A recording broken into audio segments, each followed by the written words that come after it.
பண்ற பிஹேவியர்ஸ் ரொம்ப இரிட்டேட்டிங்கா இருக்கும் சார். இந்த சரி ஓகே பெர்மிஷன் குடுத்துருவோம். ரொம்ப ஆடுவான் சார்.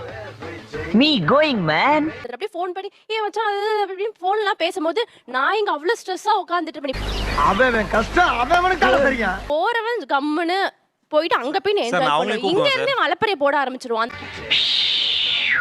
ஏரோப்ளேன். மலப்பறைய பாக்கும்போது என்ன உலகண்டாது. என்னடா இது? என்னம்மா இது? ஒரு சினிமாக்கு போறதுக்கு ஒருத்த சந்தோஷமா போக கூடாதா? இல்ல நீங்க அழுவுறீங்க. இல்ல சார். இல்ல கண்ணு கலங்குது.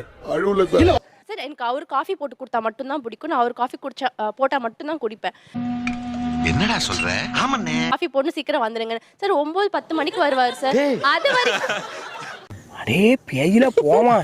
இலே அதாவது காஃபி போடுறதுக்கு அவர் வரணும் சார். பண்றதெல்லாம் என்ன சார் அக்கிரமமா இருக்கு சார். 1/2 மணி நேரம் லேட் ஆச்சுன்னா நான் போனதே வேஸ்ட். காஃபி குடிக்க மாட்டாங்க. எனக்கு குடிக்கிற மூடே போயிடுச்சுடுவாங்க. நீ பொறக்கற